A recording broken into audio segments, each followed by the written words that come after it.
Добро утро ке кажам за професор доктор Елизабета Вандиловска, професорка на Педагошкиот факултет Свети Климент Охридски. Добро утро и од мене до гледачите. Благодарам за поканата. Темата е се прават тестирања за учениците, за наставните планови. Особено имаме пат во тестирањата, односно, како да кажеме, можеби е тежок зборот недоволно писмени на учениците по македонски јазик, односно сме таму најслаби. Кој е проблемот, зошто се случува ова, кога веќе имаме многу подобри оценки по другите предмети?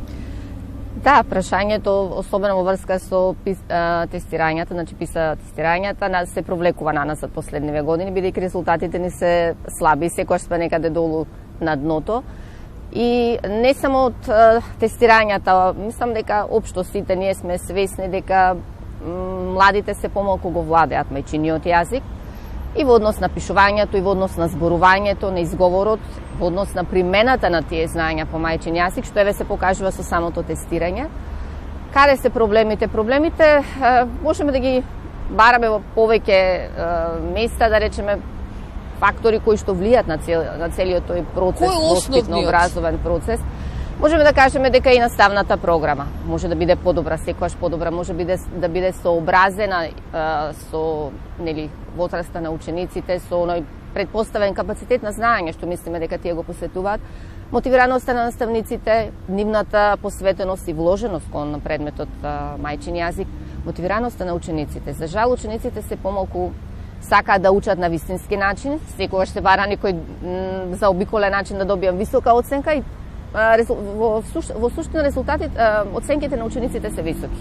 Значи сите имаат некој задоволителен успех, меѓутоа знаењето е далеку под тие оценки. Сум ве слушала, професорке, вие секогаш сте кажувале од мали нозе, од градинка.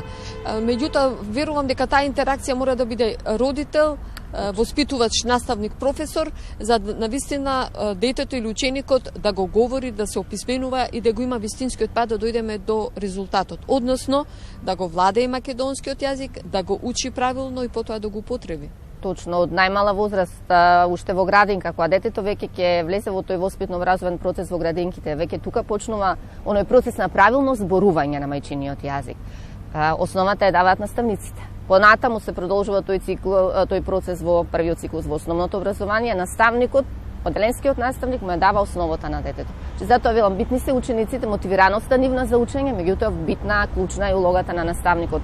Колку тој го знае, колку тој го применува јазикот. Не можеме да зборуваме на дијалект кога ќе влеземе во наставен процес, без разлика дали предаваме прво, второ оделение, дали сме во гимназија, че мора да се владее стандардниот јазик и мора не само конформите да се насочуваме, значи нови форми и нови методи да го следиме се она што е актуелно во светот, че мора и содржински ние да сме добро покриени, подковани, значи да пренесеме знаења кои што не се субјективни. Кога станува збор за јазикот, точно се знае што е граматика, што е јазик, што е есеј, што е раскаж, кој што треба сето тоа да се пренесе кај учениците за да може да да го владеат целокупното тоа.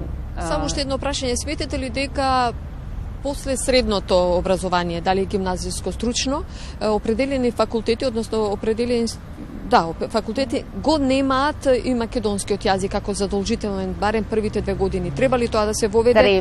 Треба. Значи, освен на наставничките факултети, македонскиот јазик, мислам дека како задолжителен, па и добро било и факултативен да биде, ама да го има.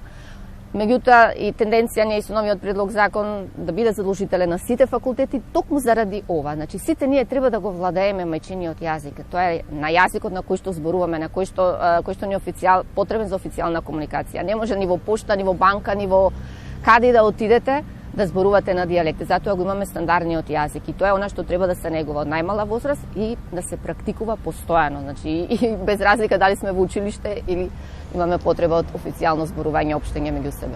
Мислам дека помогнавме во голем дел од темата. Ви благодарам за вклучувањето во утринската програма.